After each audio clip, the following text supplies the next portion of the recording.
covered under Just Cause. Andres Cornell. Here, and I am traveling on behalf of a public agency, and I'm currently in Sacramento. Andres is covered under Just Cause. Jose Marquez Cuevas. Here. Kevin Denham. Here. Maya Itzel Rivas. Here. Jaylyn Elise Salas. Here. Vanessa Malesio. Absent. Dominic Rodriguez. Absent. Jessica Santos. Absent. Joshua Shield. Here. Gilbert Sanchez. Present. We have quorum.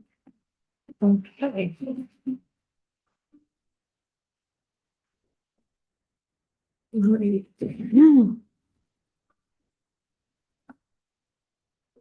So I just want to make sure to confirm that the 3 attendees that are participating remotely without notice for their teleconference location are doing so under Just Cause. And Just Cause means like illness or something of that nature, or a extraordinary circumstance. That is correct. All three. I'm just looking, make sure that they're, I'm just confirming. Can you all just give me like a verbal thumbs up or, yeah, okay, perfect. Thank you. Thank you. Thank you. Thank you. Awesome. All right. And then for those folks who are in the room, are you all okay with the fact that those circumstances came up and that's why they can't be in attendance today? Okay, excellent. All right. So that's noted for the meeting. Heather, just as an FYI, the roster that you're calling on the roster is different than the list of on the Yes, sheet. Jay needs to be added back as a member. Previously, she had not been living in the county. Okay, so you'll make that change. Yes. So I just want to make that change that there's some names that were not, okay, perfect, awesome. All right. Oh, and then myself, Dr. Stephen Johnson, I am present. All right, so thank you all so much for being here today. Just to give a welcome, today's meeting, we're going to, we have, I think, a couple new members, so we're going to give space for them to be able to introduce themselves and for you all to introduce yourself. We're also going to review and approve the minutes. Heather will go over a little bit of the expense and mileage claim because we so just need to get y'all paid. We also will give you all space to share any engagement opportunities. So any different events and so forth that are taking place.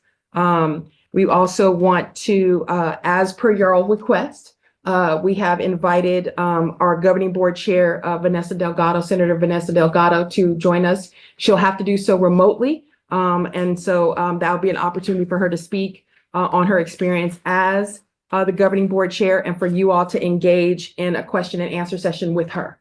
So if you recall at our first meeting, you all said this is what you all want. So I'm very happy to see that she is going to join us. And then we'll give you all space to be able to do a community spotlight, any issues or concerns that you all would like to share of going on within your respective communities. So then we will have other business and then public comment period. And that's kind of our meeting for today. So again, thank you all for being here. I think probably more so than not, I really like being in space with like-minded folks when you can't really, take that for granted. And that doesn't mean that you all don't, you all can disagree all the time, but I think we all get the importance of the environment, right? And we understand pollution and how our communities are disproportionately impacted by pollution.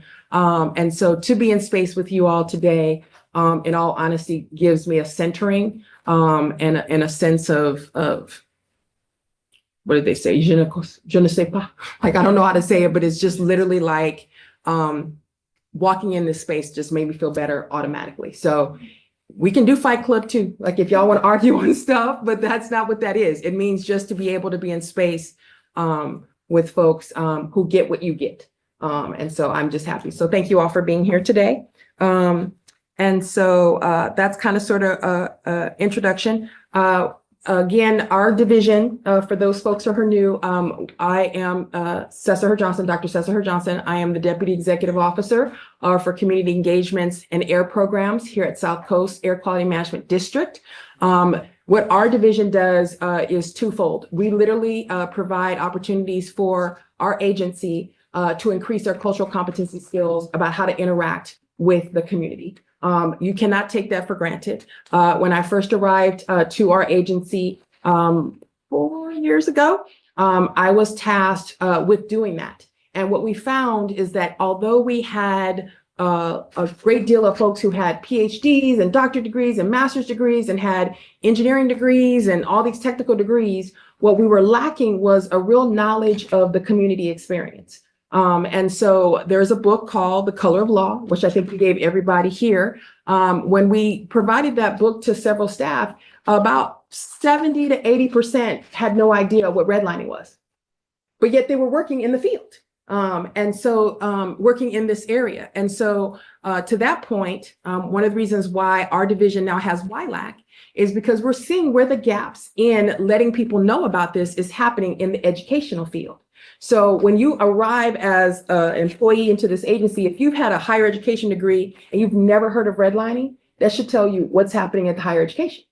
And if you had it from a community college or 4-year or USC or UCLA, private, public, doesn't matter. If you haven't been taught about it in high school, if you're only learning about it from the lived experience of people like yourself, that's too late. So we got to make sure that we're doing it early. So we're appreciative of why we have the YLAC, your Young Leaders Advisory Council, because you all are giving us insights into the stuff that is impacting you earlier than say folks would get it if they just waited in their careers and so forth. They got it. So you all are truly contributing to our mission, which is to provide knowledge to not just our employees, but leadership about how we can do more for your communities through your vantage point. So again, I thank you all for participating. So that's kind of sort of how it fits that my division and how we've been assigned to do this work. We have experienced a name change, I think not a mission change, but many of you all might have recognized us as being diversity, equity, inclusion with community air programs. And so that has been tagged as a non-starter with the federal government.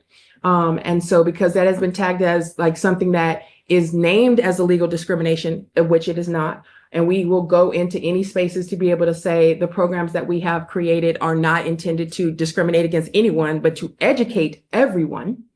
We're having to do that. But we were called something else before. We were called DEI. And so we're still working because we do have a significant number of federal grants, a significant number of grants with the environmental protection.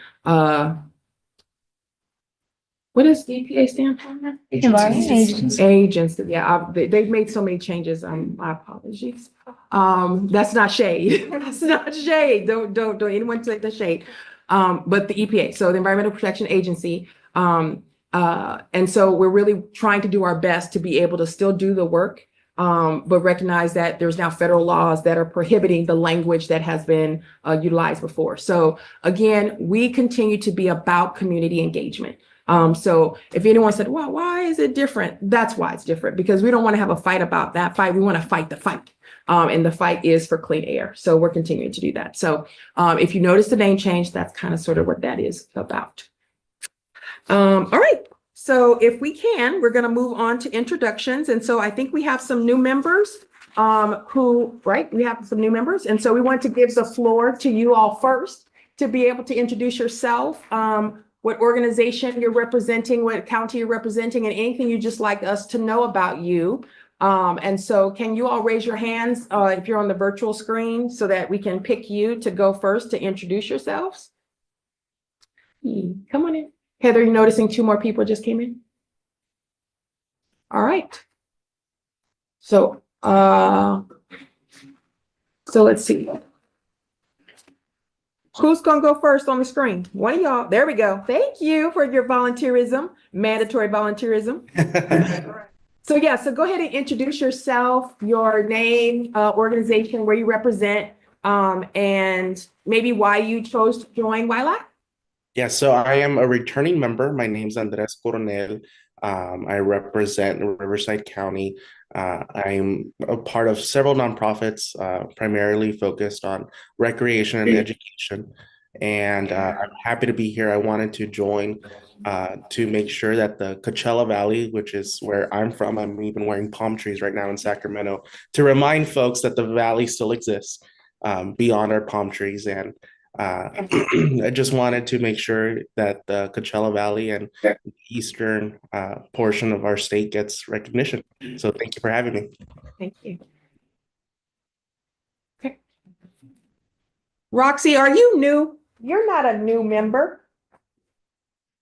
No, but you were calling on us to raise our hands and I got scared.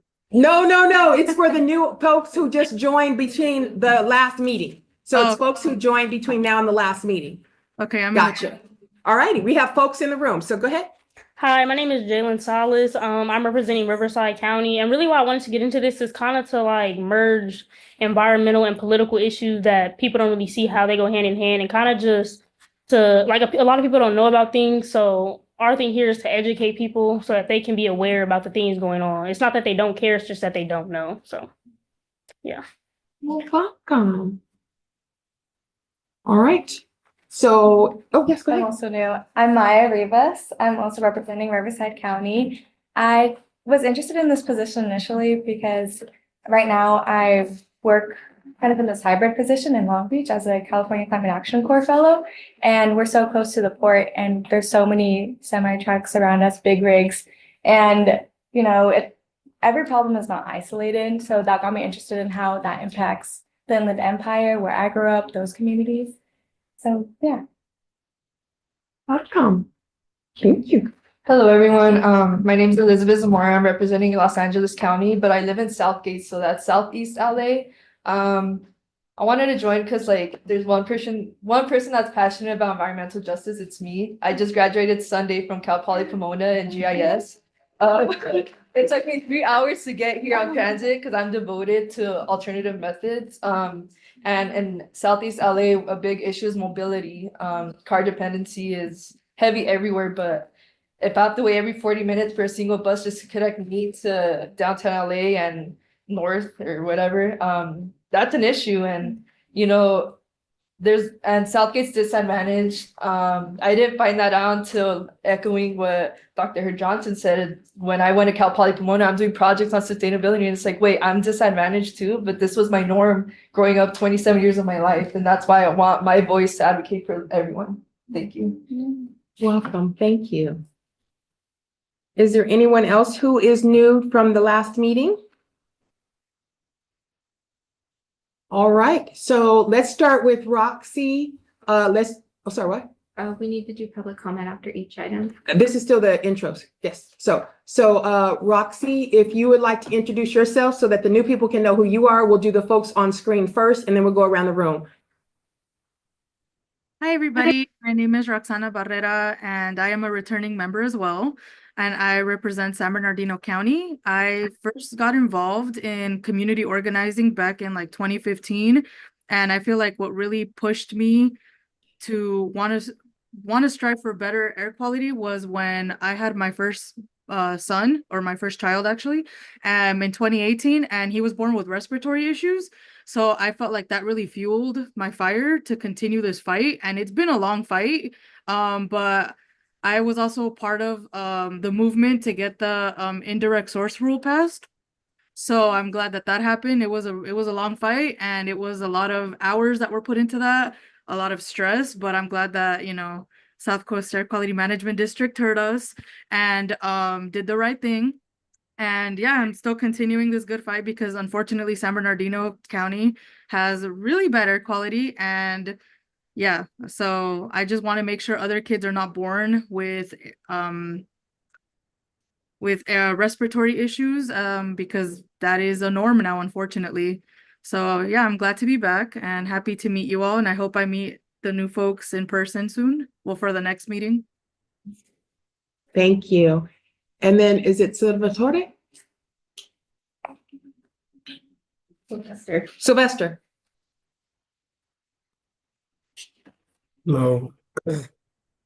Hello there. Um, you said introduction again, or Yeah, you're introducing yourself to the group. I did attend the last meeting. Oh, you did? Oh, okay, okay. Yeah, Okay, well, no, no but the worries. I other mean, I people could do don't it. know I could you. do it again. Yeah, because we have new people around the room, so they don't know who you Ah, are. gotcha, gotcha. Yeah, see, Lester Lopez. I oversee juvenile diversion programs at Project Youth Orange County. So I'm based here in Orange County.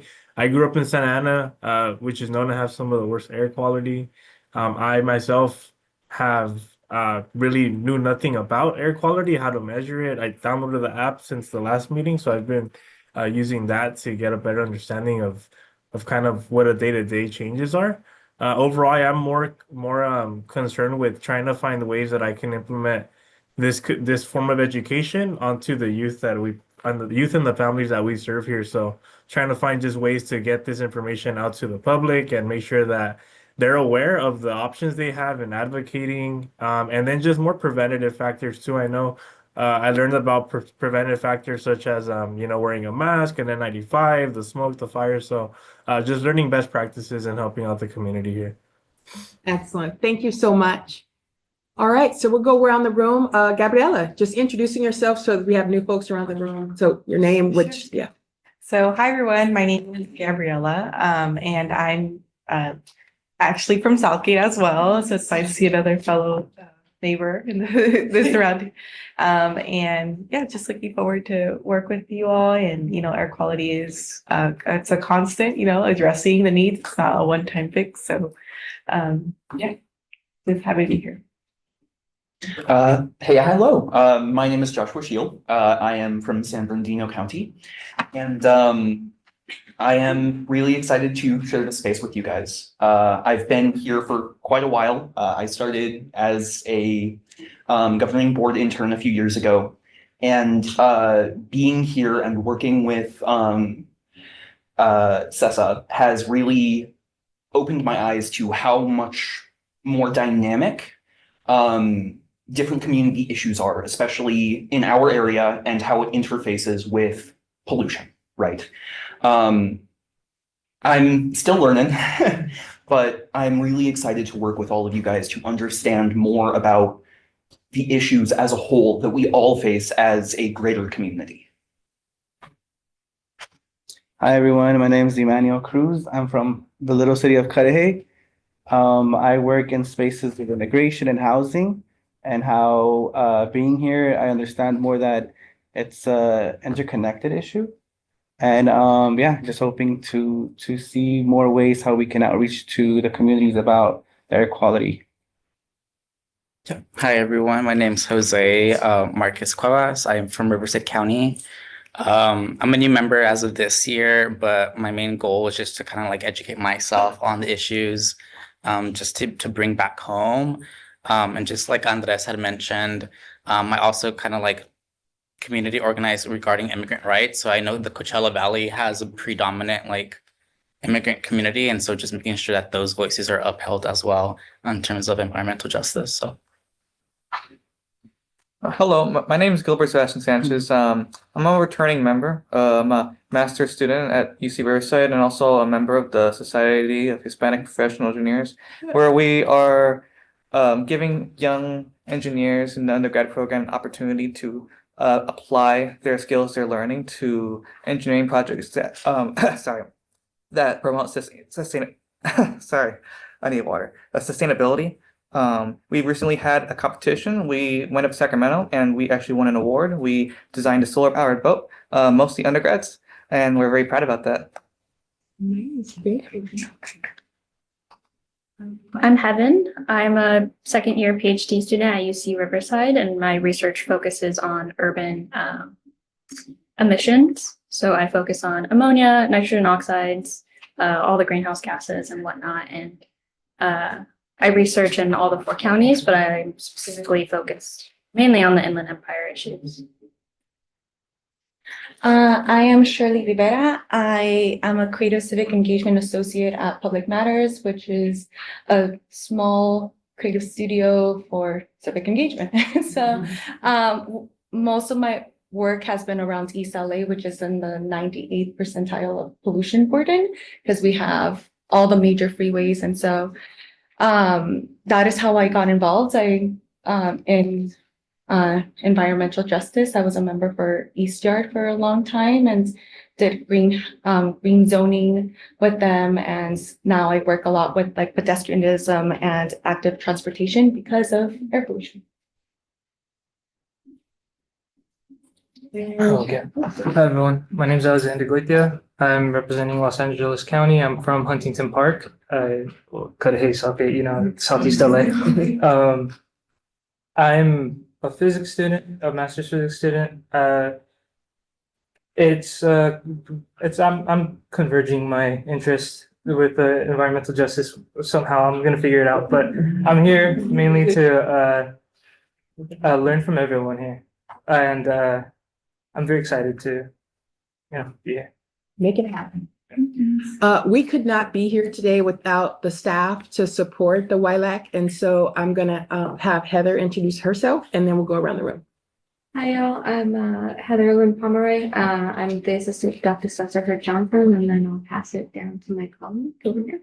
Hi, everybody. I'm Dr. Alexis Thrower. I'm a senior public affairs specialist working right underneath Dr. Cesar Johnson. And I am from Riverside, and I currently reside in San Bernardino County. So I'm in this fight with all of you as well. Carolina Vargas, I'm a staff assistant, and I work with the community programs and also the environmental justice.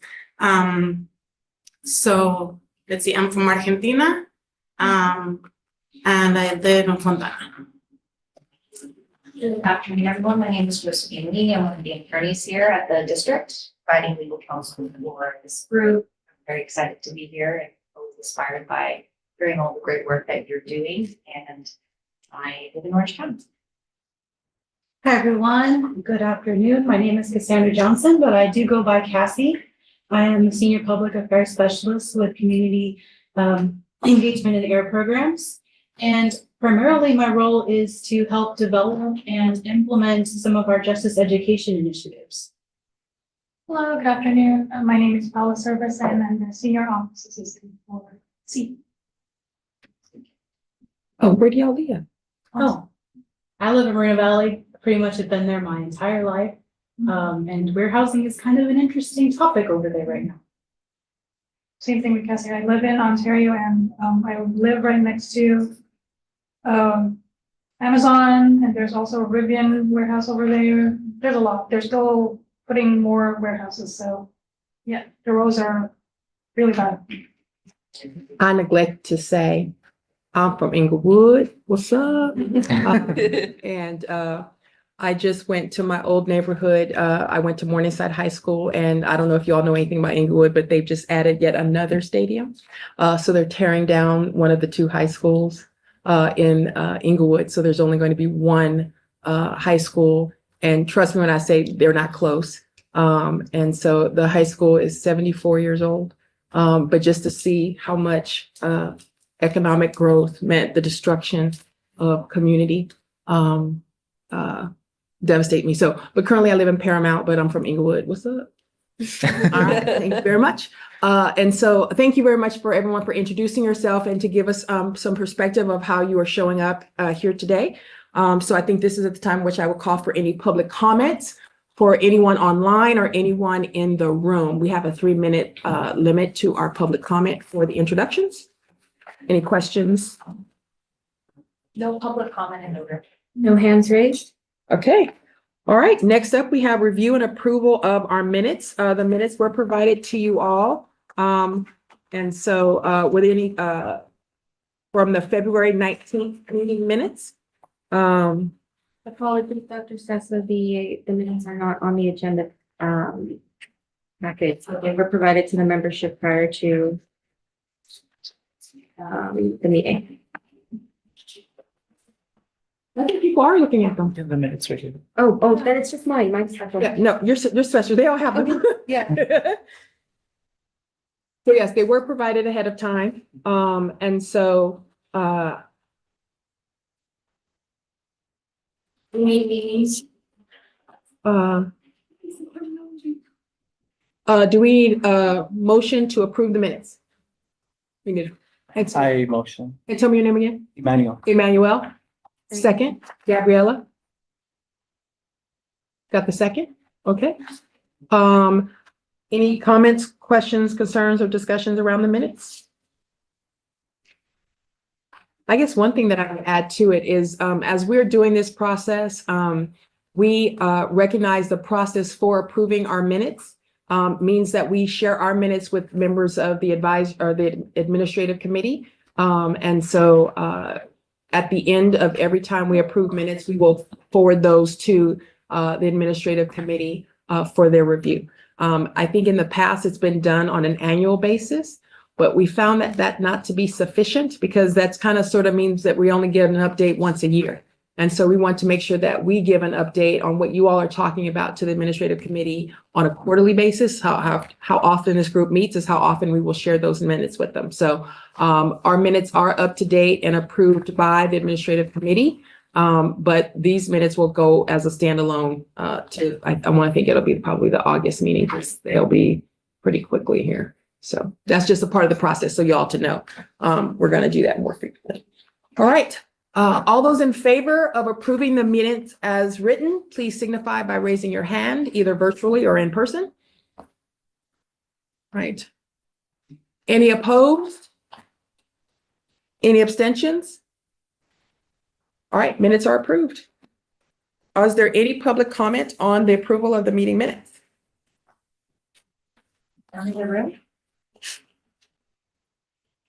No hands raised online. All right, I'll turn it over to Heather then to talk about y'all getting paid. Hi, everybody. I just wanted to take a minute to talk about the expense and the mileage claim. It is very important to get them turned in as soon as possible because these only have a life of 120 days. So if you attended the February meeting, that date is coming up. It's coming up mid-June. So if you haven't turned it in, please do so because we really want to get you paid. We budget for this. We make sure that we have budget and funding for all of you. And you guys are putting in the work. We don't work for free, right? So we want to make sure that we get you paid for that. I also heard back from my accounting department. If you want to do that deposit, they are requiring a real check. You can mail one to me and I'll provide you the address for that. But we can't take any sort of accounting or routing number. So it does need to be an actual check that has void written on it. Last thing to note, it does take a minute for these checks to go out. There are two things you can't rush in this world, toast and any government process. It's just done when it's done. So do be patient with us, but we will get those checks reimbursed.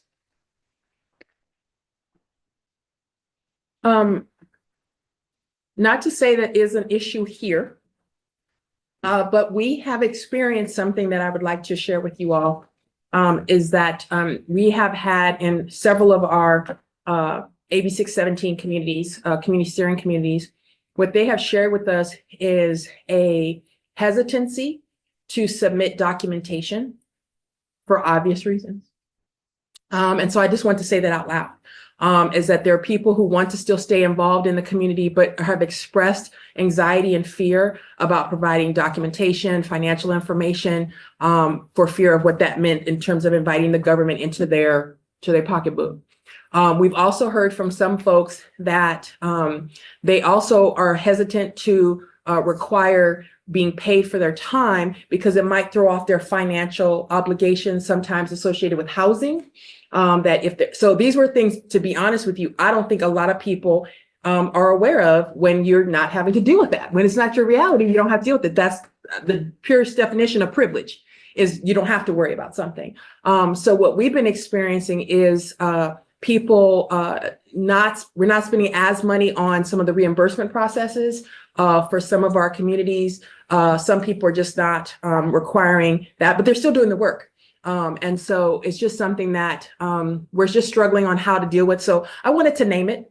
I just wanted to name that it's really important for us to say, we don't expect you to volunteer. We want you to be paid for your time. Your time is worthy of that. But if there is a situation or a circumstance, you can definitely talk to us online and we can definitely address that. But I don't want to put anybody's business out in the street, but I just want to acknowledge that we are definitely experiencing that in other aspects of working directly with the community, is that hesitancy to document their work with us.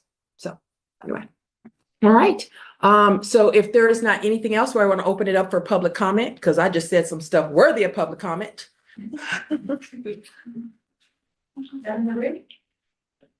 No hands raised online. All right, excellent. Thank you so much, Heather, for that reminder. All right. And so I just wanted to share with you all upcoming engagement opportunities that we have here within our agency. So we are finding ourselves to be in our AB 617, which is our Assembly Bill 617 that deals with air pollution in disproportionately impacted communities. Wanted to just share with you all what our team is working on is we have some of our communities that are approaching year 5, where they're in the 5th year of the program. The program was supposed to be about, the initial program was 5 years. So our Wilmington, Carson, West Long Beach, San Bernardino, Muscoy, and is it East LA? Oh, East LA, Boyle Heights? I think might be the 3rd one. And so they are kind of coming to that point. Of course, we're recognizing that COVID happened in the middle of all of that. And so things got delayed on a lot. So we're really trying to work with our communities to say what happens next. So if anyone knows, kind of like from a project management point, the AB 617 program started with what they call development, and then it moved to implementation. So we know that it doesn't end at implementation. You got to do evaluation. You got to circle back and say, what is the impact? And so we're really kind of really pushing to do a lot of that. And so what's going to happen is that we're going to really open it up to having some of the communities work together. Some of our CSCs have been, I'm only San Bernardino, Muscoy, I'm only Wilmington, Carson, Long Beach, and they don't talk to each other. And I think you all know about what happens when you keep groups separated and you don't talk and see, oh, wait, you having the same experience. Doesn't mean anyone is more important than the other. It just means it works better if we're kind of in alignment. So what we're doing is to really start to bring the communities together. So as we're ending year 5, we're bringing those communities together to do cross CSC work. So that we can do the evaluation, that we can do the research, that we can get into that. And what I have to tell y'all is it is very inspired by YLAC, right? Seeing you all for the past year talking about what issues are in communities and saying, well, oh, I live in this community, warehouses, I live in this community, Israel. Like you all have talked about these things, and it doesn't mean that you have to be in competition with each other. And so that's what we really wanted for our community steering communities. And so you will be seeing a lot of potential opportunities for you all as YLAC members or as also just community members to really encourage your voices to be present in this post year 5, because what happens next is going to be critical. That's going to impact you, right? So one such thing that came up was one of the boxes was to put up no truck idling signs, right? So like, that's a good thing, like for that, right? But how do we know that that's good? Like, how do we know that that's successful? Like, so what's going to be the circle back on those no truck idling signs? And what happens when somebody graffitis that truck idling sign or that sign goes away? What's the replacement schedule? What if it just starts to get, the sun gets dark and the sun gets blazing and it starts to peel? Who's going to replace it? Like there's none of those kind of things. And so we really want to get at that. We want it to be like, no, we want this to be sustainable. Like this isn't just, it shouldn't be one off. And so we're starting to have that conversation. So we're really looking for potentially new voices, added voices to be able to join some of our CSCs. You might not have been there in the beginning, but this is the future.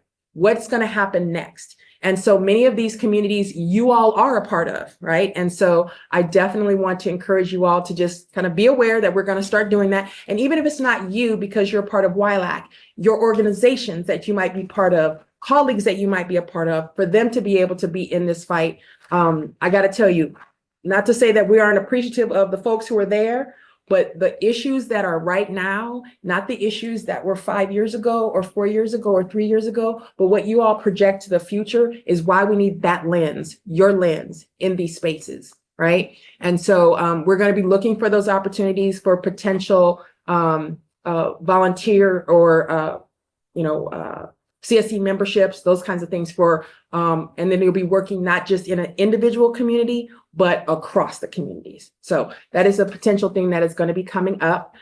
We also, in October, on Saturday, October 25th, are going to be having an in-person opportunity to be able to interact with all the CSCs. We call it our All CSC event. It's held here in the building Saturday, October 25th. We bring everybody to come in for breakfast, lunch, panels, updates. We bring representatives from CARB. We bring members of community-based organizations who are in the communities to come in and be able to highlight them as well. We just want to bring people in space together. And so that's going to be on Saturday, October 25th. And again, you all will be invited to be able to participate in that. The other thing that I wanted to mention to you all, we have funding from CARB. It's called Blueprint 2.0. It is kind of a guidebook of how we should be addressing air pollution in the future. And one of the things that happens is we have some communities that are consistently nominated to be a CSC, right? And so they may not get it, but they've been nominated more than once to be able to get that. And so they don't have the same level of funding as some of our communities do. And so they are now, we're going to be out in the community. And so one of the things that our team is starting to do is every Friday, we leave this building and we go in the community. And so our staff is out there and they're going into the current community steering communities. But one of our colleagues last week, basically a couple weeks ago, he's just looking on Yelp, just trying to find out where could he find out information about, you know, some of our consistently nominated, because the information isn't readily available. Got to tell you, like, you might know, like, oh, there's one community that's been nominated a lot, but who's the contact? Who do you find? Who do you go? What do you talk to? So basically just went on Yelp to find out where could they go in that neighborhood that they could just go and sit and talk, and found a place. Turns out it was someone's coffee shop, but turns out to be someone's home that they turned into a coffee shop in Pacoima.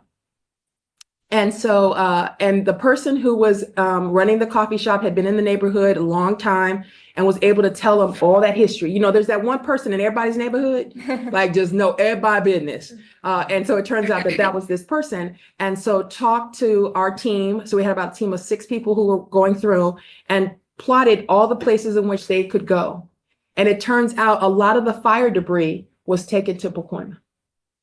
Right? A lot of the fire debris was taken to Pacoima. And when you looked at some of the dumps, these dumps weren't covered. So the dust was blowing. So they wouldn't have no barriers. So they're getting that, right? And I'm not saying anything against anybody else's neighborhood or anybody else's. I'm just saying I'm describing to you this dynamic. And so the team came back with all these pictures to be able to see, like, dump debris way above the lines. Signage where you're supposed to say, if you ever see any wind or any debris, you can contact this number, but it was so faded, you couldn't read the numbers. And it's like, so it just maybe reiterate how we need to do a part 2 after development and implementation. We got to come back and make sure we're looking at that. But he went into the neighborhoods. And so that's what we're going to start doing, is going into these neighborhood of these consistently nominated communities, finding who we should be talking to. And so this is the part when we'll be reaching out to you all, right? Hey, some of these are your communities. Who should we talk to? Where can we go? How do we get, because we want to know how we can put the money to this. We have learned a lot in our first 5 years of AB 617, and a lot of things aren't going to take us as long as it took the first time. And so we're talking about green spaces. We're talking about paving projects. We're talking about the no truck idling sign. We're talking about residential air filtration. We're talking about school air filtration. We're talking about a lot of different projects. And so we want to hear from you all. So the more that we find, more that we kind of develop a plan, we're going to share this with you all to get your insights on it as YLAC. But those are other things that we're doing. Let's see. Currently, we're about to start. I think we have 2 former interns. And so we have interns starting next week, Tuesday. And so shockingly to you all who were interns, we now have a 10-week, a 8-week, and a 6-week internship program. Oh, yes. And so we're recognizing that different students in school, different times, I think y'all know that quarter system, semester system. And so we didn't want people to have to wait too long. So we have approximately 30 governing board interns that'll be working 28 hours over the summer here at South Coast AQMD. The only intent that you have to be a college student or about to become a college student to be able to work for us. So we have about 30. They're all selected by governing board members. And so and we're just having them work on different things throughout the agency. And then we meet with all of the interns as our JEDI team every week just to kind of walk through the kind of how's it going, how's it working out and everything, and kind of treat them as a cohort. But we're definitely putting folks in the community more. And so I just want to highlight that program. It's something that had been involved in our agency for quite some time, but had went away during COVID. We fought to bring it back in COVID and change it up into a different cohort model. And so as you know, we have a couple former interns. So would y'all like to say anything about your intern experience at all to the group? I'm just putting y'all on blast, sorry. Not sorry. Well, sorry. No, you go ahead. As a PhD student, it was really great to get like they treated me almost like I was working there. So I was doing my own project for the department I was under, which is I was in MAD, but under the quality assurance group. And I think, I had to do a lot of work myself because PhD student, they expect a lot, but I really enjoyed it and it was a great experience overall. And I even I have a friend who's a new PhD student and she's now an intern. Oh, excellent. Yay. I told her to apply and she got it, so I'm super excited. Excellent. Joshua?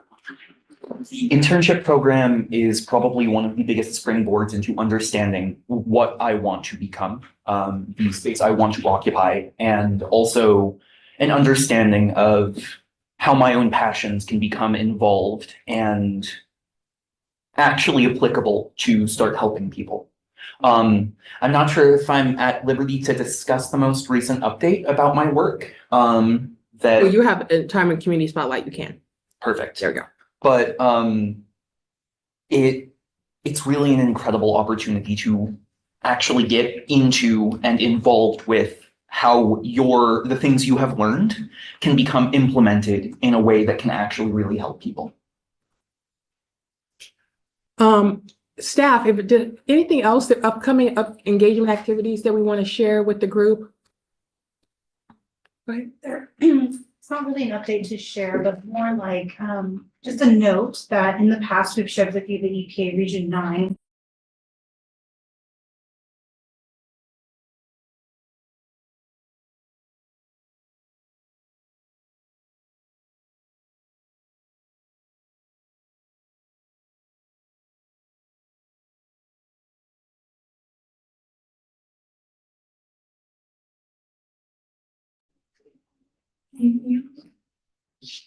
I think we should tell them about what happened last week, though.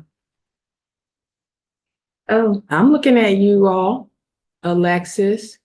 The cards? No, the events. Okay. Yeah, I'm glad I checked. That's okay. Yeah, so last week, everyone, we had our Asian American and Pacific Islander Heritage Celebration. It was a phenomenal event.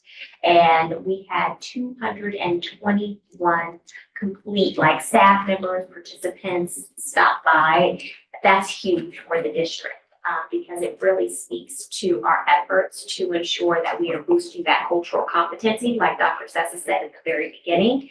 And it was a multi-modality event, I'd like to call it, because again, with our focus being on educating, we did have a speaker here who was from the Asian American Pacific Islander Equity Alliance from downtown Los Angeles, who gave great insights about not only the differences between Asian Americans, Pacific Islanders, and similarities, but also what that air quality impacted for those affected in the Los Angeles area. So that was really beautiful. We also had some performers from USC's traditional Chinese dance team that came out, as well as hula dancers, and we had Hawaiian barbecue and a couple of other Thai, vegan, and vegetarian options. So it was definitely a beautiful event, and we continue to try to push the envelope, work for people that follow the same vein of educating and boosting their cultural competency. We also had our May is Military Appreciation Month. And so we have here at our agency, since my arrival, had what we call employee resource groups. And so one of our employees resource groups is Veterans and Active Military Duty Family Resource Group, Employee Resource Group. And so it is to address issues impacting veterans who are working here or active military families and so forth. And we invited one of our board members, Supervisor Kurt Hagman, to come in and just talk about his experience being in the California State Guard as I think Lieutenant Colonel in the Guard. And so we had 101 people in person and then 42 people online. What's significant though is even though we might have like 700 employees on any given day, maybe we have like 300 in the building. So to have 222 come to an event, to have 100 come to an event, that's quite significant. The other thing too that I wanted to share that we've done with Paula, Alexis, really the whole team's efforts, we've been trying to reclaim some joy, y'all. Seriously. We're recognizing that all of the things that are happening in the world is impacting us, and to have it on top of each other, on top of each other, on top of each other, doesn't mean that we're not trying to be active, doesn't mean that we're not advocating and being allies, but there's a point at which we're really overwhelmed. And so we really just wanted to be able to provide a space for employees to find their joy, right? So what does that mean? I went to a lot of Dollar Trees. That's what I did. I went to a lot of Dollar Trees and we got kites, we got balloons, we got bubbles, we got disco balls. So what? Glitter ducks. Glitter ducks, and just hand clappers and claggers. And we already in our building have a little free library, so books that people can come and get for free. And so the intentionality was not to be flippant, but it was really just to help people to find a way through the anxiety, find a way through like what you're feeling. Like some of that being overwhelmed is intentional. And so we wanted people to be able to figure out a way to work through the anxiety, work through the frustration and so forth. So to see people with the squeeze balls, you know, they have these squeeze balls and one lady's like, I'm so sorry. I'm like, what happened? She goes, she squeezed it and broke it. I'm like, you ain't been gone 15 minutes. And she is like, I needed to. One other lady, bless her soul, and I will not put her on blast, but she was like, oh, I'm getting this for my colleague. I'm like, you limited to one item and she has 7 items. I was like, what is it? What, me, myself, and I? What, you count that as 3? What? But the joy that people got from it was, one, just seeing each other, seeing their colleagues or whatever. And it was a tiny little portion of the day, but I think it was what, 202 people came through. And again, just wanting you to know, like, to pay attention with intention, that people are meant to be separated, people are meant to be divisive, and we just don't want that. And so we're trying our way with our employees to be able to do that. So those are a couple of engagement activities that we've been employed with and so forth. The other last thing that I would just leave you all with is there is definitely a call that diversity, equity, inclusion is something that is against the federal government. They'll say that it's illegal discrimination. What we are doing is not at all illegal discrimination. What it in fact is raising the cultural competency and the awareness of all of our employees to be able to do this work.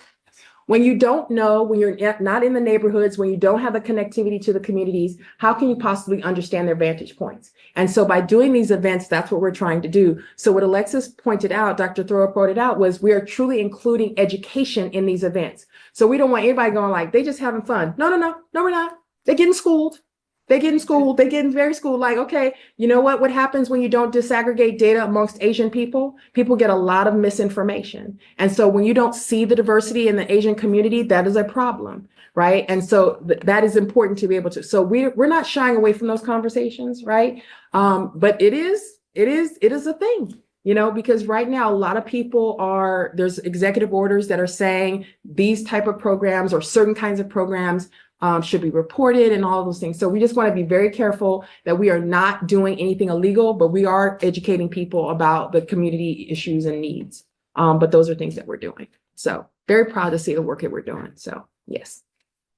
I think the chair is supposed to come on at 1:30. Is that correct? That's correct. It looks Okay. like they're running tiniest bit late. Well, that's okay though, because we're just gonna, once I ask for public comment, I got you.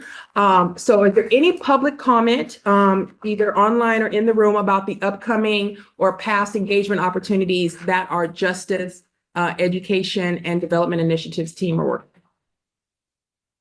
None in the room. No hands raised online? All right, so we're going to go ahead and move to our community spotlight portion of our agenda, which is you all to be able to share with us anything that you feel to elevate or spotlight any issues or concerns or events that are happening within your respective communities. So you can raise your hand either on the room or online, and we'll do that until the chair can come in, and then we'll pause that and then have her do our presentation, and then we will get back to it when we're done when the chair is finished. So. Who would like to start? I see Gilbert's hand up, and then we'll go around.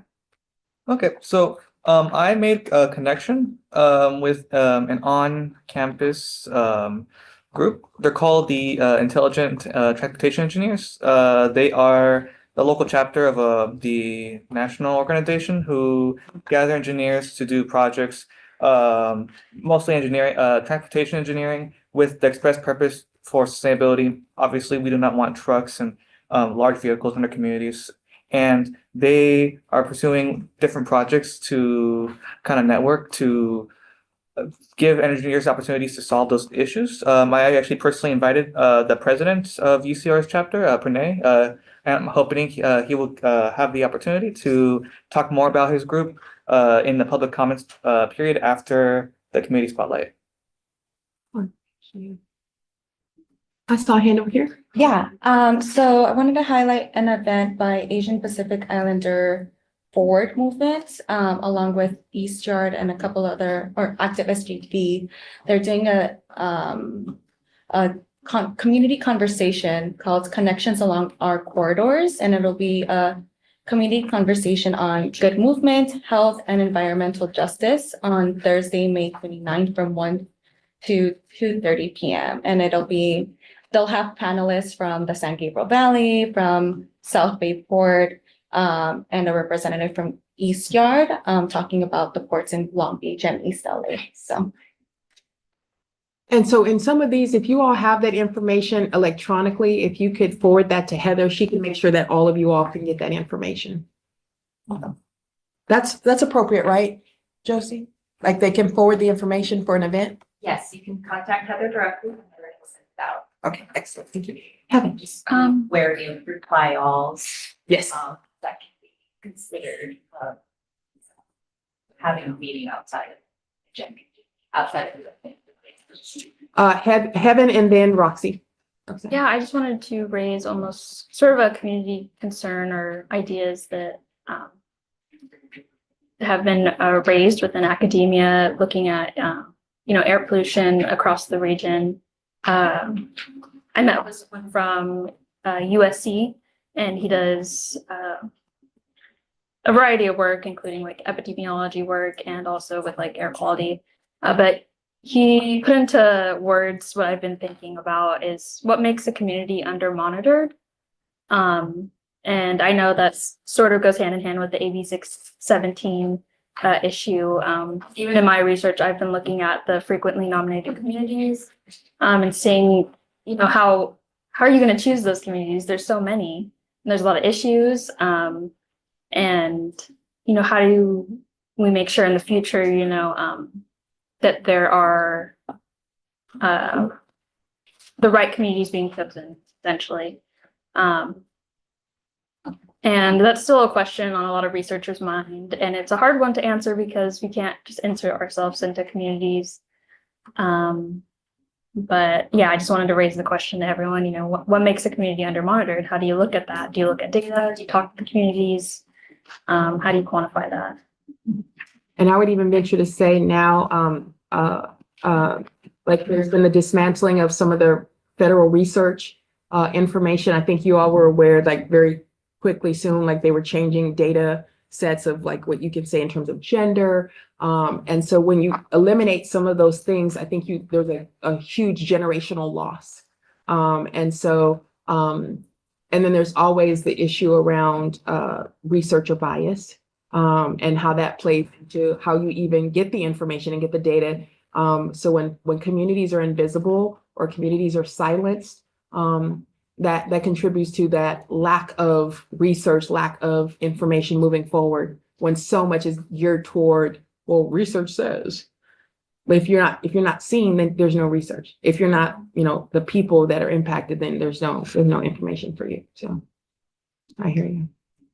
One of the things I will tell you that we're trying to do within our agency is exactly that. So one of the reasons why I mentioned to you all is that the post year 5 is we're looking at evaluation and research. And so it's what are we going to show as our measurements of success and not let someone else tell us what success is. And so I think there's a reclaiming of what is it that you need. I think the storytelling that, well, you all don't know the science.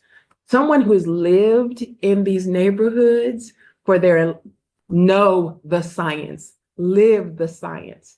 And so it's about how we can really reclaim that community cultural knowledge and lived expertise. So I think it's also about how to elevate those voices and not let someone marginalize those voices too. But I definitely, so that's one thing we're doing is trying to do more data, more research, and put that in the hands of folks. I see Roxy, and then Roxy will do your question, and then I see the chair has joined us. So Roxy, go ahead and give your update, and then we'll turn it over to the chair, if that's okay. Okay, excellent. Thank you so much. Hi, so mine is actually a community event. So I would like to invite you all to an event happening in San Bernardino on May 31st, 2025. So this year from 4 p.m. to 8 p.m. It is a Saturday. It is a community event about the nonprofit Inland Congregations United for Change, ICUC, that I work for. We recently unionized. So because of that, we are having a celebration and would love for AQMD to table or even have a speaker at the event to inform our communities and those in attendance about what you do and how they can get involved, because unfortunately a lot of people are unaware or misinformed and they don't know what the SCAQMD does or what that you guys even exist pretty much until we talk about it, right? So we want to educate folks on how they can get more involved in their communities and gain knowledge about our environment. And I can share the flyers with Heather so she can send that out.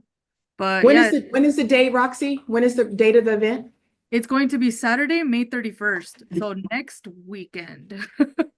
From 4 p.m. I just wait for your call. So it's okay. I'm not doing anything. I'll just be waited with bated breath to take care of it.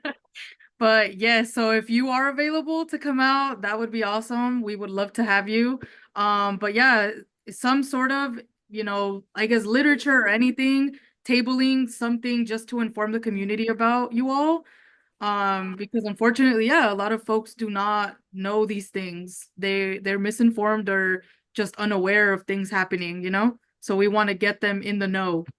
Absolutely.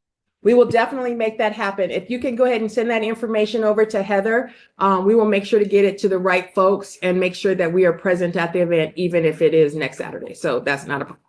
Roxy, come on. As much as you show up for us, Roxy, we got to show up for you. So that's for sure. Love awesome. That. Thank you. So thank you so much. So Chair Delgado, thank you so much. So this is the quarterly meeting of our Young Leaders Advisory Council. So this is who you'll be appointing. Yay. We are so excited to have you here. When we had our first meeting in February, what members of the group really asked for was time with you.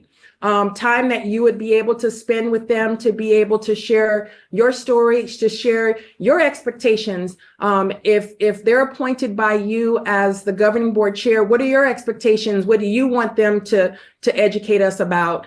So we just wanted to spend some time today with you to get your insights, to get any kind of marching orders, to get questions and answers if you have the time. But we're really just so grateful that you made the time to be able to be here. You are their number one choice to be able to hear from. And so, so we're here today. And so we can turn it over to you to speak to the young leaders. Yeah, well, thank you so much for having me. And I hope that, our time is valuable to you today, and I'd love to answer any questions that you have. I do have a little bit of a list that was provided to me from staff about the kind of questions you might have, but I'll just start. I'm going to be pretty informal today, but I'll just start and introduce myself. My name is Vanessa Delgado, and I have essentially worked in government or as a real estate developer for most of my career. And I'm excited to be the first Latina chair of the AQMD. It's a big milestone for me because I want to make sure that we, make positions like this available to people who look like all types of representatives in the community. So for me, public service was always something I was interested in, but I just didn't know how. And honestly, I still am trying to make sure that how I serve still is valuable to the community. But I grew up in Boyle Heights. Are any of you at all from Boyle Heights? Anybody out there? East LA? I live in Montebello. Okay, somebody, yes, thank you. So I grew up in Boyle Heights. I went to school in Pasadena. I took the bus to school 2 hours each way. I was a nerdy kid, and so I got a scholarship to private school, and it changed my life. I got to go to Stanford and USC for school. I studied political science and Chicano Latino studies, and then got a master's in public administration. So I knew I always wanted to give back in some way, but how has always been like the mystery. And I worked for cities for 3 years. I thought maybe that would be the route, but I didn't like it. My mom was really, really not excited about me quitting my government jobs because there was like a pension, and she thought that was like what making it means, but I didn't like it. And so, we're going to get super personal, guys, now too. So I was getting a divorce already. I was only 25. I'd only been married less than 2 years. I know I didn't even make it to 2 years. And I already had a daughter from that marriage. And I knew that if I was going to be away from her, I wanted to be doing something in my career that was fulfilling. And so I quit my job in that time and tried to become a real estate developer. Are you all familiar with what a real estate developer is? Have you, other than our president, right? So that's like the most visible example, but yeah, so I'm an affordable housing developer, which is a whole different spectrum of that. And I'm happy to tell you a little bit about our projects if you're interested. But the love of building something in my community was what ended up being something that I absolutely love. And so I've built in all throughout California and Nevada, and built probably like 1 million square feet of shopping centers, and I'm building housing now for my own company. It's called Azure Development. And also got a chance to serve in politics. Gosh, in 2015, I ran for office. And I always wanted to do that. I always wanted to give back. I live in Montebello, and our budget was a mess, and I really thought that I could do something to help. I ran for office. I didn't know how hard it was going to be, but I'm glad I didn't know, because I did it and I won, and I became the mayor. And then our state senator went through, do you all remember the Me Too stuff? There was some accusations by 6 women, and so he resigned. And so I ran for that seat. And then we ran also, all the people could run for the next 4-year term. And when I did that, I really wanted to work on housing policy in California, because I think it's going to be completely unaffordable for you all to buy a home. And I think that's terrible. So we had to be on the ballot twice, though. So the first time I was on the ballot, there was 10 of us. Our names were mixed up both times. I won the first time by 5%. And when we were on the ballot the second time, I lost by about 1%. Oh. Which means that I had to give up my seat as a mayor of Montebello, serve in the Senate for 4 months, and I would lose all my like political connections essentially. So, but I think that, you know, signing up for what I did is to be of service however I can be. And I don't know what you all believe, like spiritually or religiously, but like I believe that things happen for a reason and as they should. And I didn't understand it at the time. I didn't know what the heck I was supposed to learn from that lesson. But I do think now that things worked out as they should. After I was done with my Senate service, somebody else took my seat in Montebello. And I was promised that I would get a chance to do policy in some way. And that's how I learned about the AQMD. And I heard Roxana say that, you know, people don't know who we are. And I have to admit, I did not know who we were either. I had no idea that we serve 17 million people and that we can really make a difference in people's lives. I'm thankful to be on the AQMD. It's been 6 years. I still feel like I don't know half or like even a quarter of what, you know, what can we do, what potential there is. And so I'm excited that, you know, the folks in the room will continue the work that we have to do because it's a legacy that we're gonna have to continue. So I'm happy to talk to you about any of our policies or anything, my expectations for you, all of it, but I want to make sure that you get a chance to also ask any questions that you might have about my work. I have a daughter. She's 22 years old. She just graduated from USC on Friday. No more tuition. I'm super excited by that. Very happy. We have 4 pets. But any questions about my career path or how or what any of it means? Questions? Yeah. Yes. Yeah, I have a question about the housing. I worked for the city for 10 years and we were always looking for developers. My city prioritized affordable housing, but unfortunately, I don't know if the staff just wasn't like actually looking, but every time they were like we had meetings, I would ask, well, why are there no like affordable housing applicants? And then they would just do like the most to just not even address that. And they would always try to prioritize like for profit and like luxury property buildings in our city. And to this day, they're still with that same narrative, like, oh, it's because there's no affordable housing developers or we're just not something that's like readily available.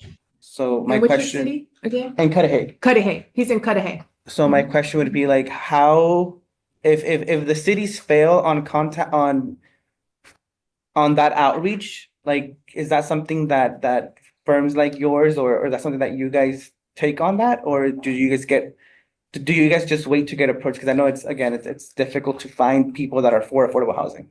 Yeah, that's a great question. And I'm super familiar with Cudahy. Have you ever been to Azalea, by the way? Yeah. I made that. No. Oh, sorry. Yeah. Or La Alameda, I worked on that. That billboard that's in the middle of Huntington Park on Pacific. Those are things that I've made. But anyway, so Cudahy had a very unique issue. And I don't know if people in the public are as aware, but essentially at some point, somebody bonded against the redevelopment agency properties, meaning they took out a bunch of money and they levied it against those properties. And so the problem in Cudahy is not so much that market rate developers were the only ones interested, is that you had to pay off those bonds if you wanted to develop on those properties. And so it stopped a lot of people from moving forward. And then a slew of them were contaminated.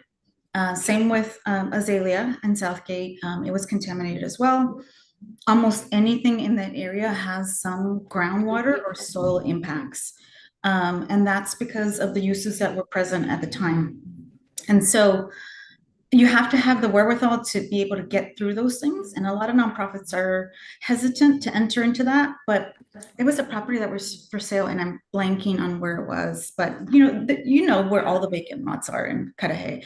And this one didn't have the bond issue and it was contaminated, but that's something that I know how to do. And so we went after it, but The seller only gave us like 30 days to close, which we couldn't do. I have to tell you, like I've tried to really help teach, especially the Latino representatives in our community, that throughout the state, that the lack of affordable housing is a Latino issue. And we must produce more affordable housing for all types of families. And I don't know, like I told them when I was in the Senate, you know, the Latino caucus is the largest and the biggest representatives in the state. The Latino caucus had sponsored or created less than 1% of the affordable housing or housing related bills. And I think that that's not acceptable. How is it that our representatives don't think that housing is an important issue? When you probably won't be able to buy a home, your age group, I mean, at this rate, you know, like it's going to take you inheriting it or us coming up with creative new projects to do it. So it's a lot of education. Cudahy definitely needs affordable housing, but I can't tell you that the solutions are going to be immediate, but I have been asked to see if there are sites that we can look at, but Cudahy has just been a challenge because first they had that bond issue, which I think now is getting fixed, the contaminated sites. And then now it's like what you said, that folks in the community don't love the concept of affordable housing, I think. But yeah, happy to chat more with you about it, but I want to do housing in Cudahy, so. Any other housing questions? Oh, I see Sylvester. Kind of more a general question, if you don't mind, but you spoke about how like you had to serve or you wanted to provide information to, you know, the Latino Hispanic community in regard to giving this education in a format that is culturally relevant to them and in their own context. How would you go about implementing something like that from a perspective of someone who, you know, you go to college, you get all this information, but to kind of decode that and give it to people in their terms is I think a big challenge. I know in my nonprofit, we do our best, but obviously you're an expert in this. If you could just share a little bit about that. Yeah, you know, I think that the issue is more about making sure that people understand how to access the system instead of talking about the need, because we're building what's called permanent supportive housing, which is housing for homeless families in Boyle Heights, where I grew up. It's our first project. It's named after my grandmother, right across from Mariachi Plaza, if any of you are familiar. And we have more people calling for that than we could ever house. We only have 44 units, and we have way more people who have asked to be a part of it because the rents are going to be about $200 to $500. And it's a Section 8 project. But what I found to be fascinating is that almost none of the people calling knew how to enter into the system. And so I think that's the part that we really need to work on. And there are a lot of ways we can help people to figure out this, you know, the LA County system, how it works. But for me, I wanted to be innovative. And that's the one thing I would love for you to just remember. If you don't remember my name or anything about me today, if you could just remember that your role might be about looking at something, a problem that's existed for a long time, and coming up with a unique solution. Because if it's not working, we have to fix it. And, you know, so for me, after building the La Guadalupe, or it's not done yet, but almost. So after working on a project like that, I discovered that if somebody makes over the income threshold, like 50%, let's say they make over, I think in our project, it's $60,000. If they get a raise or they get a new job and they make over that, we have to kick them out. And so for me, I feel like I am putting these families in a lifetime of poverty. And that's not my intention. I wanted families to be able to build wealth through housing and affordable housing. And so I have tried to come up with a whole new way of building townhomes so that families can buy them. And we figured out that we can get a $200,000 down payment assistance for a family. And we build the homes. You know, it's something that not a lot of people are doing. So I remember in the beginning, people were telling me that I was, I didn't understand and there was no way I could do it. But we're starting our first 9 homes in Huntington Park. And then our next 11 will be in Southgate. And then we're trying to get an escrow in Pico Rivera. And we have a project in Jordan Downs, if any of you are familiar with Jordan Downs. Little by little, we're trying that. But I have a really small company. There's only 5 of us. I started it from my garage. I'm the only Latina development company in California. So there's only so much I can do. So I am heavily relying on you all in the realm to take leadership roles and continue the work. All right. Now, I know, did you want me, Dr. Hurt Johnson, want me to talk about potential issues or? Yes, please. Absolutely. Okay, so I think for me, the hardest part about this group is trying to give you a project or something, liberty to work on something that's of substance that you can all run with. And so I'm hopeful that you have some amazing idea that we can uplift and, somehow continue to move forward with. We represent 17 million people. And there's got to be some work that you all love or are interested in that we might be able to go ahead and actually implement. So one of the reasons why I told you that, or I'm trying to tell you about the roles that I've done that are different, like the first of or those sorts of things, is because I might not know what the next, the best air quality idea it actually is. My role, I feel like, is to support you and to make sure that you have the resources to move forward. So I also just wanted to say that I understand that the political climate right now is challenging. I know that we hear a lot of mixed messages on the federal level, that people don't trust government right now. But I ask you to just keep going and keep moving forward and not be discouraged by it. It might take us a little bit longer to achieve some of our goals, but I firmly believe that we're going to get there.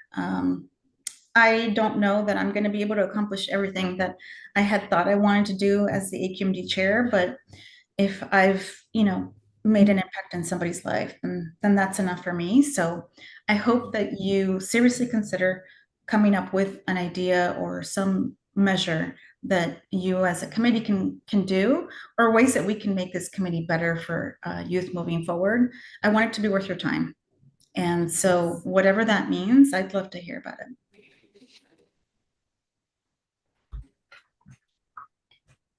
Questions?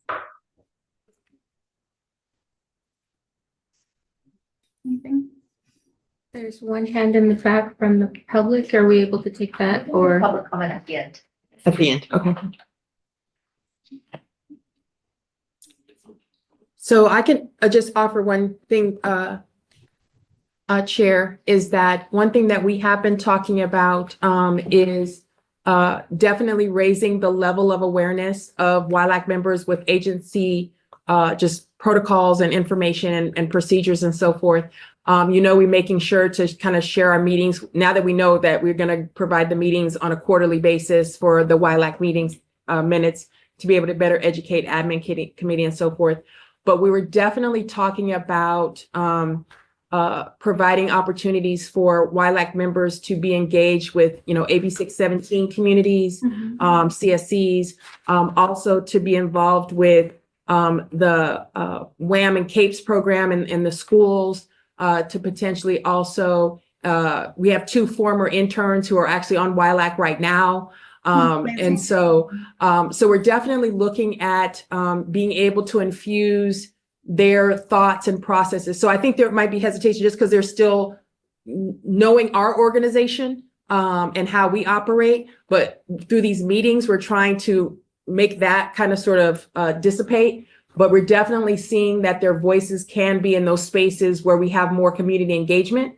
So AB 617, WAM, CAPES, And then just doing more of that. So I know that's one thing we're definitely going to be doing.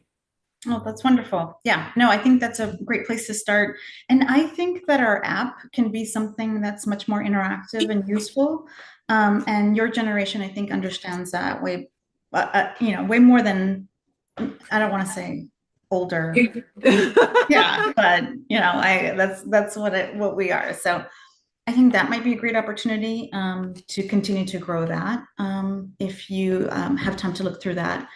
So yeah, I'm just thankful that you all are participating. I think this is the biggest group I've seen in a long time. And so I hope that you know that we appreciate your time and what you're giving back and want to empower you.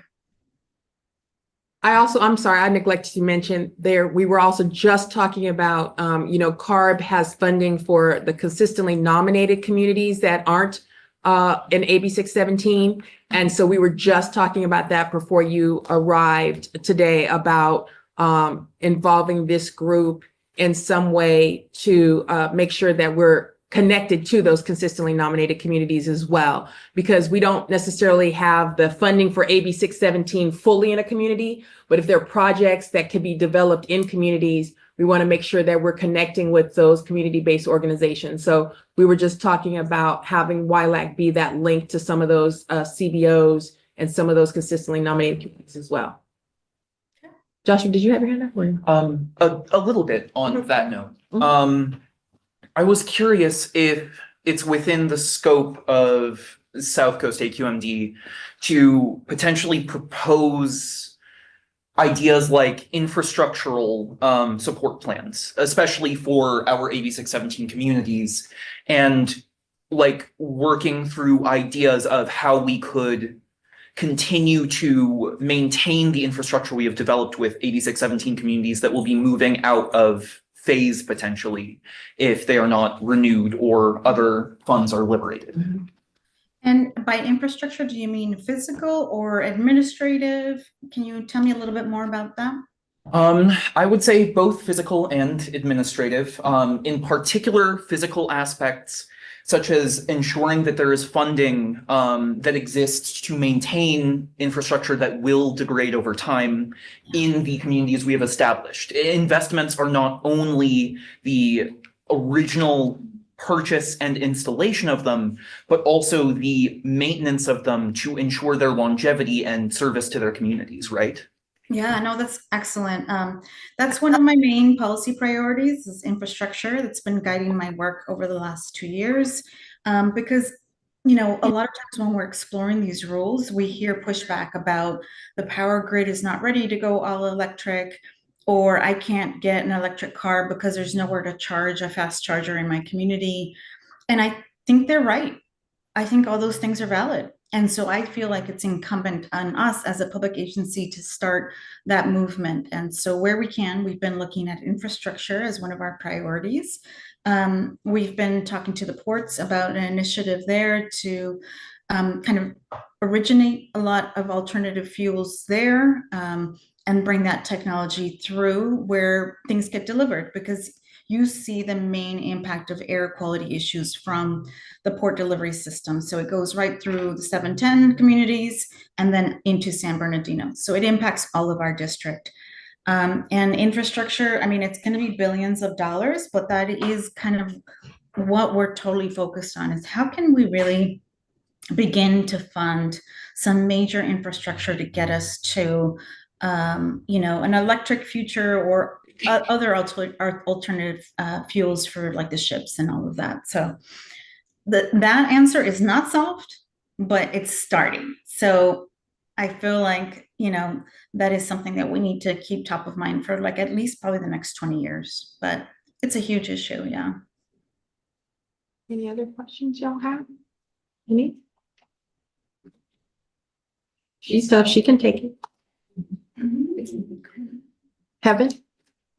Yeah, so I was wondering, kind of sort of on this topic, how difficult or what are like the barriers between having to, I guess, interact with like these huge industries, like with the indirect source rule, we have warehouses, locomotives, the port, and also interacting with the scientists here, the researchers, and then also the community. How, I guess, I know all of that is difficult to sort of, combine into making decisions, but how do you sort of do that? Or what are the strategies that you've learned over the years to work together? Yeah. Oh, thank you for that question. So, that's probably the hardest skill to obtain is trying to bring all those voices together and actually really doing it, not just saying you're going to do it. So I learned a lot from my Montebello experience. When I say things happen as they should, it was super, super toxic there politically. And so we got yelled at a lot. I get yelled at a lot still today. And so it gave me the sense of like, I need to do what I feel is right for, as a policy and listen to all the voices. So I think for me, the best example is going to be the rule that we're considering next week. It's 11/11, 11/21. If you all have seen it, staff can tell you a little bit more about it. But I think our board is going to be like completely divided. It's one of the only rules that I'm really going to go into the meeting not knowing the outcome, because most of the time we agree on a lot. But the challenge here is that we're looking at a rule that would require residents to start changing out their equipment at home. And people are nervous about that for a lot of valid reasons. At the same time, I think it's important that we begin that movement. And then if there's a way for us to fund residents that are underserved, then we can go through that.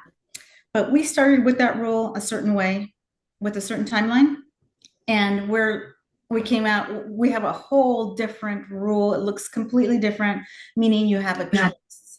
It's not a mandate, you have a choice. You're always going to be able to choose. And that was because of all the different voices that came out to speak about it.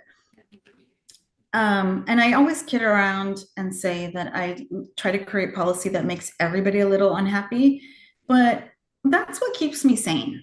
Because if I can just look at it that way, like I'm not going to make everybody unhappy. So I just need to make the best policy that, kind of threads all of those needles. But it was because of all the voices, all the community input that we ended up coming up with the policy that we have. But I still don't even know until next week's vote if it's going to get approved. But we've done all we can, which is why I told you earlier that right now, under this political climate, it can be challenging to continue to meet some aggressive goals that we have for ourselves. But I'm going to do everything I can to get this policy done next week and listen to everybody who's there. But I'm going to be curious. We probably will have like a marathon 8-hour meeting of people coming to talk about it, but we'll see how it goes. Mm-hmm. Awesome. Well, I know that we had a limit on time, and so I'm just so grateful that you didn't shy away from the questions, that you shared so much. At some point earlier when I first arrived, Chair Delgado actually did an event for employees. So she was one of the folks who came and talked to our employees. And I remember how inspirational her speech was. There were so many people like, I wish there were more people like her in business that were in my neighborhoods. And so she really does bridge the gap for community and role modeling community engagement. So I'm just super happy that you wanted to keep YLAC alive, that you respect the voices of this diverse generation, knowing that it provides, insights to us doing this work. And so I'm grateful that you kind of appointed these folks and want to hear from them. And I think as we have several returning members from last year, and hopefully we will continue to have it, I think you'll find this group finding their footing, and we'll be offering the advice that you asked for, the input that you require. I think you'll be very pleased with their contributions. So yeah, I'm grateful. And I'm sorry that I couldn't be there in person. My daughter graduated last week and I just came back from a conference, but I didn't want to miss this. So I'd love to meet you all in person at one of your future meetings. Yes, thank you. Thank you. Thank you so much. Thank you for coming. So yes, thank you. Thank you all for your time. Have a good rest So of your. then, we're supposed to ask for public comment. So is there any public comment? One person and then. One person, yes, sorry, there we go. Hi, Ms. Delgado. I have a quick question about when you're talking about charging and EV electric futures. I was already looking into a stronger charging ecosystem. I currently own an EV car, a Tesla, and when I go into the downtown LA area, I find myself not having any chargers to begin with. And sometimes the only chargers are where I would have to park it and give it to valet and pay for valet as well. So I was looking into developing charging facilities indigenously. Are there any grants where I can get seed funding to develop such an ecosystem? Yeah, no, that's great. So we are working on a package of like an RFP, request for proposals, that will include some charging infrastructure. It's part of that huge grant that we got from the federal government, and assuming that that stays in place, we'd love to use a bulk of it for infrastructure. So stay posted on that. We do publish all of our opportunities online, and staff is looking for ways of taking that infrastructure into more neighborhoods, especially underserved communities. So, and downtown, you're absolutely right. I live in Montebello, and I've gone down to like 2 miles in certain areas, and just, you know, lucky to find a charger somewhere. So not only a charger, but also we need more fast chargers, because I just don't think people have time to wait 2 or 3 hours for a charge. So I'm with you. I almost feel like we can't expect full conversion to electric until we provide that infrastructure in communities. So thank you for letting me know, because sometimes I think I'm the only one who feels like there's just not enough infrastructure.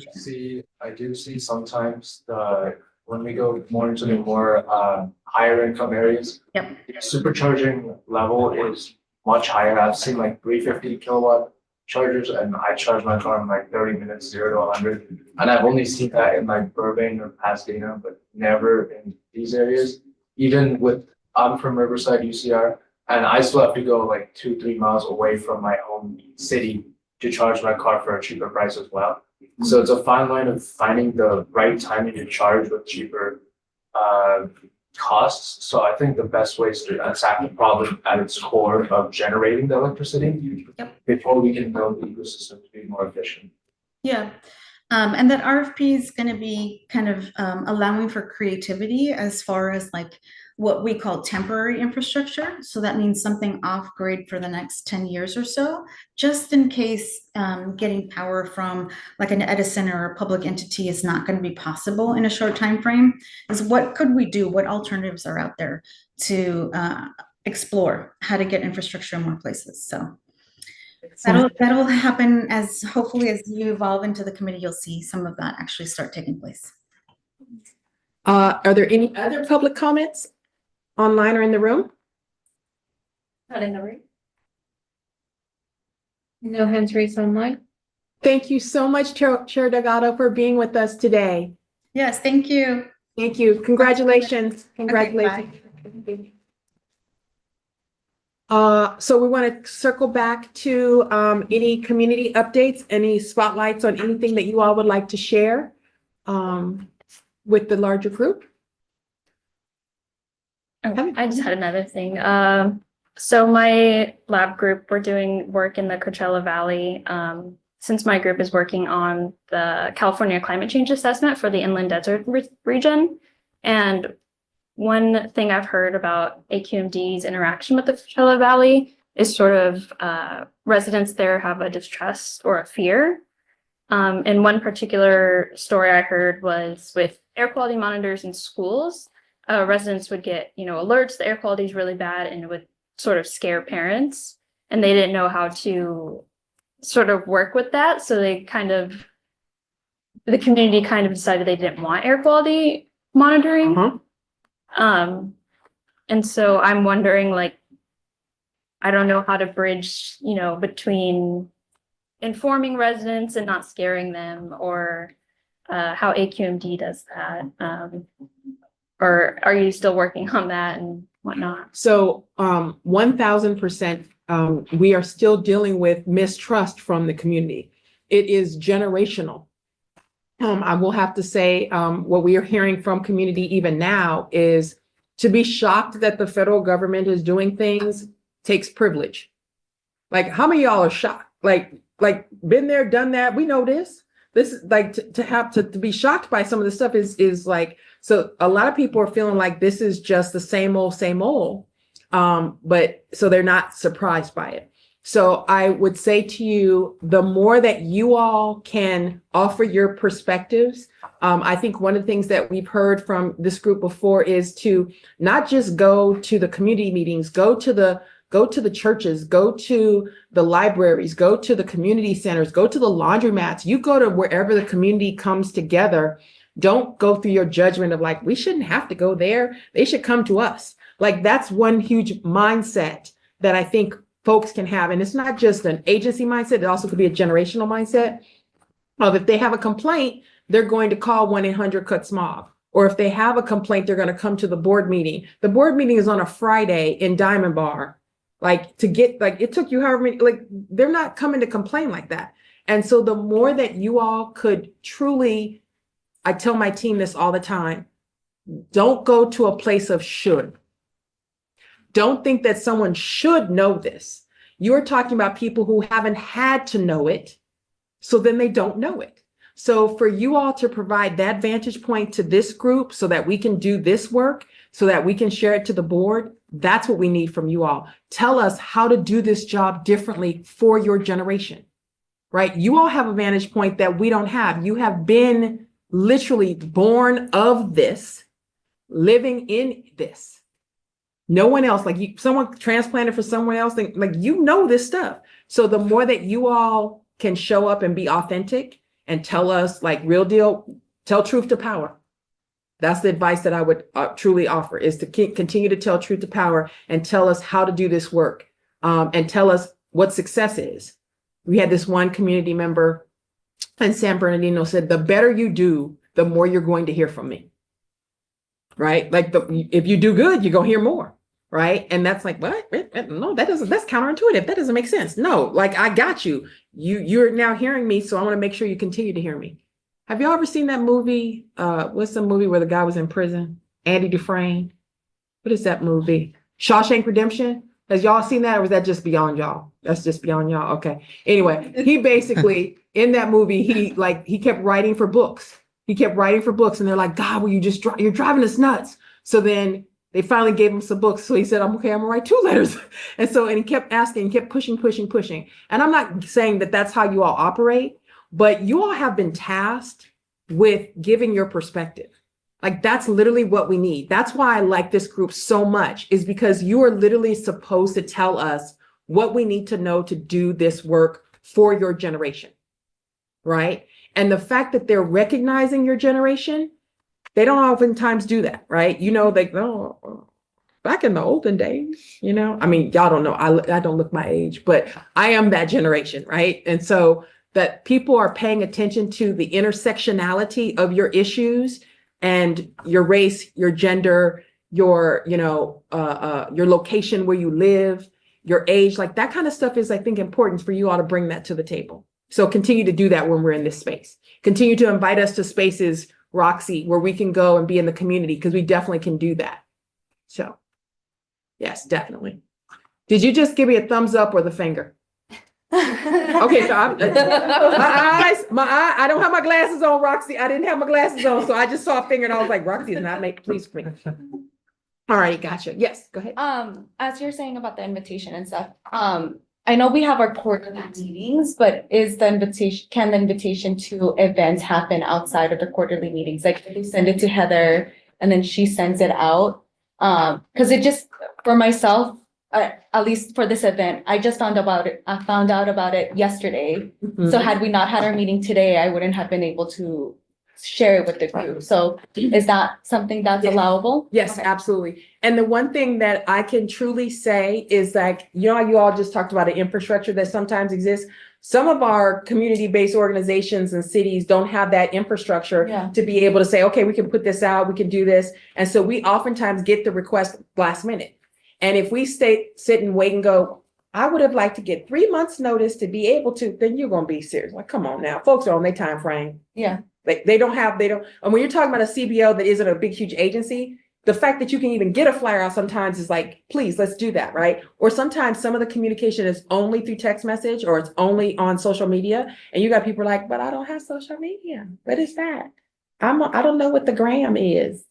You know, I mean, they do. There's sometimes there's a divide. So there's a generational divide. So I'm saying this is where you all help us by telling us to have social media presence, by telling us to be able to do these things, and not worry so much about the timing. So yes, absolutely, always. And Heather can be that person to be able to send anything to that you want to make sure that we as an agency hear about. We have our own community people. We also have divisions called our LPAM. They also have a division of people who are called the GEO team who are out in the community. And so we absolutely can do that, have someone at a table to be present, to be able to elevate. We want those opportunities. We thrive on those opportunities to be able to bring some of the stuff to the community. Perfect. Yes, absolutely. Yes, sorry, one last thing. As you were speaking about, can't remember, laundromats, going to the laundromats. I wanted to lift up a speaker that someone had brought up, Jonathan Pacheco Bell. He does embedded planning. And talking about not planning from our desks. And I feel like that's really appropriate for this conversation of even doing data analysis, qualitative analysis, quantitative, any of that cannot just be done from the science lab or from the desk. And so lifting him up as a resource for us or for the group to learn about.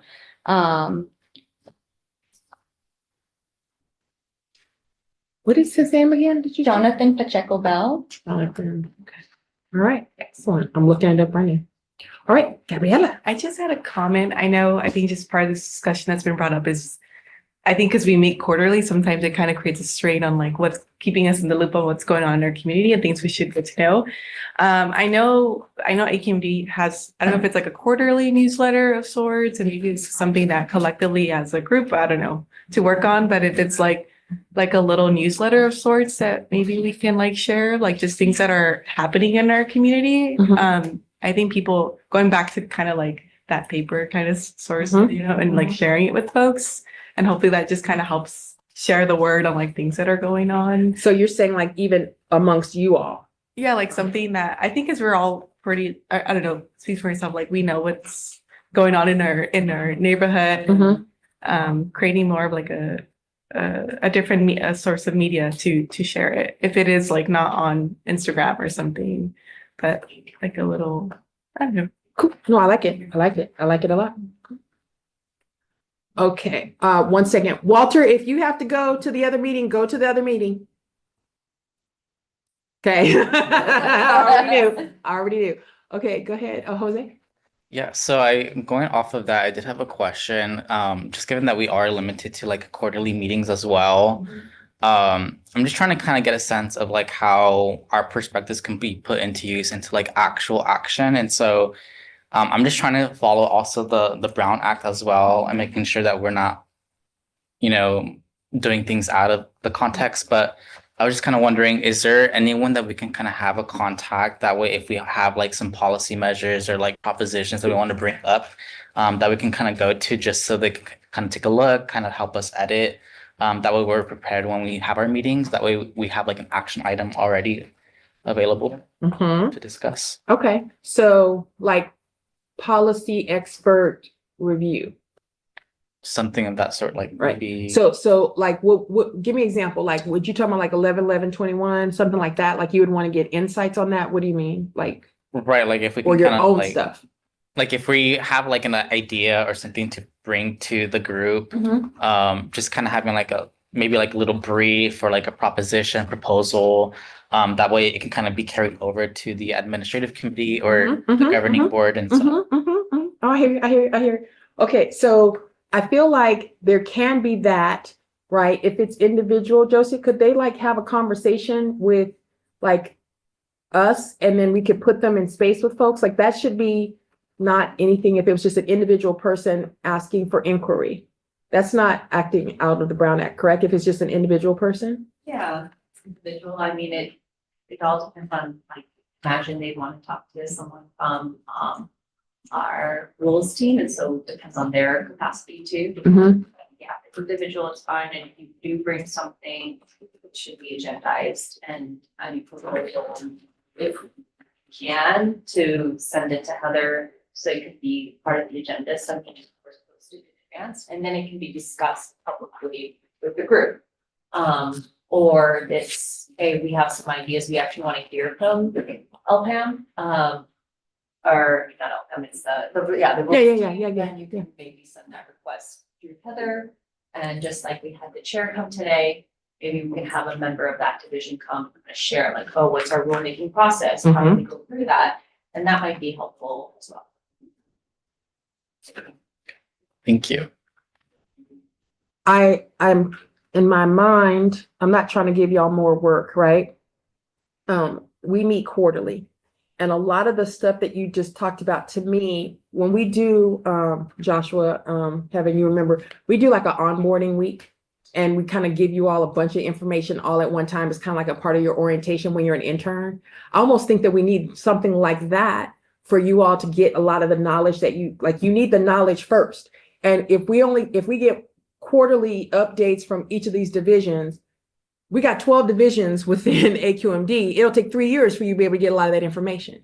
So somehow, some way, we should try to get the information to you all so that you can kind of understand. And then the meeting itself can be more dialogue-y and not just a presentation, but that it can be like, hey, what about this? What about this? So you want more interactive, you want more engagement, and not so much a presentation to you. Because, Roxy, when it was old, kind of YLAC, there was just very much so a lot of presentations of information and not engagement. And that's why the group just kind of dissipated, because they're like, I don't want to be talked at. I don't want to be talked at. I want to engage. I want to engage. So we definitely want more engagement. So I'm feeling like we need to get you in the space with people to have dialogue and question and answer, and not so much so talk at. And so what I would ask of you all is, what do you all want to talk about? So that's your homework, right? So your homework is, what do you want to get into? Do you want to talk about the rules? Do you want to talk about ISR? Do you want to talk about warehouses? What is it that you all feel like you really want to get into, so that we can talk more about that, get the information, bring the right people to the meeting, and then we can make sure that that information gets passed on to the admin committee, and then that's the board. So you all will be telling us what you all would like to hear back from, right? So I think we could easily do a survey, right? Could we easily do a survey and ask people to fill out? Okay, so we can send you all a survey of information, right? And saying, what would be the top 2 things or whatever you all would prioritize wanting to be able to talk about. I will also say, no disrespect, don't try to leave us in 2 months either. No, I'm saying, y'all get free to leave, that's okay, all right. But know that we're gonna try to work within the parameters that we have for quarterly meetings, but it might take us into the next year. So I'm just saying. I think with that, can you add a brief description of I know variation. I don't know very much about AQMD and the divisions and everything that is possible within this parameter. And so what the possibilities or how we can go outside that box would be really helpful. So the reason why I'm going yes, is because much of what work that we do with our governing board interns is really we look at it and why are we doing this? And it's so that we can do exactly this. There's so many people who want to work with AQMD, but don't know anything about what we do. And so we expect people when they have jobs, oh, okay, you kind of figure it out on your own. But people don't work that way. And so what I hear you saying is you need a little bit of an onboarding about what do the divisions need. It can be helped with having some description in a survey, but there's still a little bit of an overview that you need, which then makes me think that there's some documents that we have for our governing board internship program that we could potentially share with YLAC also, that could give you overviews of the different divisions. And it's just PowerPoint PDF forms that we could share with you. And then it kind of does that. Here's what each one does. And then I think that would be helpful. Yes, absolutely. We can absolutely get that information to you. And because we're already working on it for the interns, I think it might be really relevant. Excellent. Alexis, you are sitting up there going, yes, I know you. All right. Okay, so I am supposed to ask for any public comment for the agenda item that we just discussed, which was community spotlight. Actually, just before we move on to Oh, public yes. comment, I wanted to spotlight this idea. Please. Communities for a Better Environment and environmental justice organization that operates in all over California. CD. Yeah, TV. Recently for Southeast LA, they've partnered up with UCI in this initiative called NASA's Community Action for Equity and Environmental Justice Project. But as NASA name because they're using photographic data to record land surface temperature, and they also are recording the air quality. And they're sending that information for ArcGIS. And the idea behind this is that if you provide photographs and like actual data with like photographs of people's lived experiences, you can use that to enact like policy change. So the reason why I wanted to spotlight this idea was because what UCI is doing is they're providing the community, they're doing community-based participatory research. They're providing the community with thermal cameras, air quality monitors to fill in that gap in data, the under monitored data. And the reason why I want to bring this up is because I believe this is a good way that you can build trust for this data in communities. I remember just talking about people feeling scared to either submit data or not trustworthy of like the data provided by South Coast AQMD, for example. Mhm. So I'm wondering if South Coast AQMD has any sort of like initiatives that might allow the community to provide like the scientific data. Like also if you're from Southeast LA or have been to Southeast LA, please talk to me. I'd like to know some locations because I'm one of the people that goes out, records the air quality and everything. So please talk to me. But yeah, We definitely can put you in space with our monitoring folks, for sure. oh, Yes, for sure, for sure. I think that we can definitely make that happen.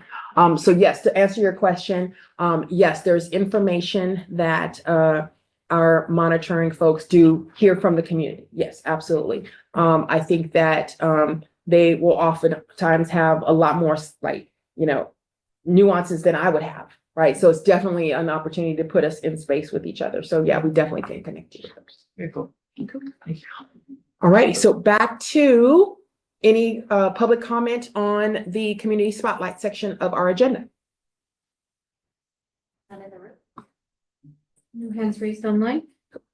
Are there any other businesses described as has any response to the questions or any public posed by the question or any questions for clarification for anything that we've brought up? And then it's public comment for anything that has not been on the agenda. Any public comment in the room? No hands raised online. Okay. All right. So we will be reaching out to you all in the survey format to be able to ask you for action items. So we will provide a survey of information that you all would like to have. We will also provide copies of you to an overview of information that we're providing to our governing board interns about kind of divisions and the information for the division. We'll provide that to everybody, not just to the new folks. And then the goal would be is once you get that information, I'd like you to look at the lens by which you're showing up here, plus this information, and then saying, okay, this is what we'd like at the next meeting, or this is what we like at the next 2 meetings or whatever. Like you all can tell us that. Does that sound like I've heard what y'all are saying today? Okay. Now, where did those postcards end up? Did they just stop somewhere? Oopsie. So I had passed around some postcards and I had basically said, anybody who wants one can take one. The intention being that folks may need a little reminder for some joy. So all the postcards, so just take one and then pass it down if you haven't got one yet. And so if that being said, I would adjourn our meeting today at 2:28. PM. Thank you, everybody. See you soon. See you in a month. Thank you. Thank you very much. Thank you. Bye-bye.